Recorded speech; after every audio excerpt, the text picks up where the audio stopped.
ಅಧ್ಯಕ್ಷ ಮಂತ್ರಿಗಳು ಉತ್ತರ ಕೊಟ್ಟಿದ್ದಾರೆ.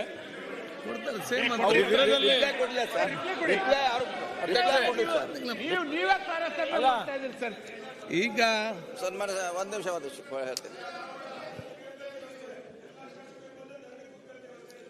ಅಲ್ಲಲ್ಲ, ಇದು ಒಂದೇ ಬೆಳ್ತಂಗಡಿಗೆ ಸಂಬಂಧಪಟ್ಟ ಸಂಬಂಧದಾಗ ಎಲ್ಲ ಹೆಚ್ಚು ಕಮ್ಮಿ ರಾಜ್ಯದ ಎಲ್ಲ ಶಾಸಕರ ಸಮಸ್ಯೆ ಇದೆ.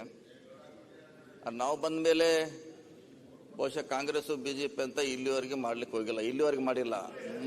ಮುಂದೆ ಗೊತ್ತಿಲ್ಲ ಏನು ಮಾಡ್ತೇವೆ, ಇಲ್ಲಿವರೆಗೆ ಮಾಡಿಲ್ಲ. ಫಸ್ಟ್ ಟೈಮ್ ಹಿಸ್ಟ್ರಿಯಲ್ಲಿ CRIF ದುಡ್ಡನ್ನ ಎಲ್ಲರಿಗೂ ಸಮಾನವಾಗಿ 6 ಕೋಟಿ ಹಂಚಿದ್ದೀನಿ. ಫಸ್ಟ್ ಟೈಮ್ ಹಿಸ್ಟ್ರಿಯಲ್ಲಿ 6 ಕೋಟಿ ಕಾಂಗ್ರೆಸ್ ಬಂತು, ಬಿಜೆಪಿ ಅವರಿಗೆ 6. ಈಗ ಅಪ್ರೂವ್ ಆಗ್ತಾ ಇದೆ.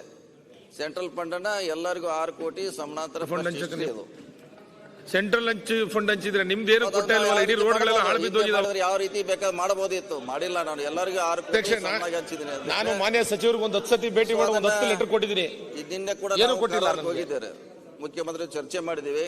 ಅಡಿಷನಲ್ ದುಡ್ಡು ಕೊಡ್ಲಿಕ್ಕೆ ಒಪ್ಪಿದ್ದಾರೆ. ಸೊ ಎಲ್ಲೆಲ್ಲಿ ಅವಶ್ಯ ಇದೆ ಅಲ್ಲಿ ಹೆಚ್ಚು ಹಣವನ್ನ ಕೊಟ್ಟು ಅದನ್ನ ಸರಿ ಮಾಡುವಂತ ಪ್ರಯತ್ನ ನಮ್ಮ ಇಲಾಖೆ ಮಾಡುತ್ತೆ. ಸನ್ಮಾನ್ಯ ಸಭಾಧ್ಯಕ್ಷರೇ, ಆಯ್ತು. ಪ್ರಶ್ನೆ ಸಂಖ್ಯೆ 1467 ಪ್ರಶ್ನೆಯನ್ನ ವಸತಿ ಮತ್ತು ಅಲ್ಪಸಂಖ್ಯಾತ ಕಲ್ಯಾಣ ಸಚಿವನ ಕೇಳಿದ್ದೇನೆ ಅಧ್ಯಕ್ಷರೇ. ಆಯ್ತು ನಂಜೇಗೌಡ, ಆಯ್ತು ಆಯ್ತು, ಮುಗೀತು. ನಂಜೇಗೌಡ್ರೆ, ಅಧ್ಯಕ್ಷರೇ, ಮಂತ್ರಿಗಳು ಉತ್ತರ ಕೊಟ್ಟಿದ್ದಾರೆ. ಆ ಉತ್ತರದಲ್ಲಿ ನಮ್ಮ ಕೋಲಾರ ಜಿಲ್ಲೆಗೆ ಸಂಬಂಧಪಟ್ಟಂಗೆ 6 ತಾಲೂಕುಗಳಲ್ಲಿ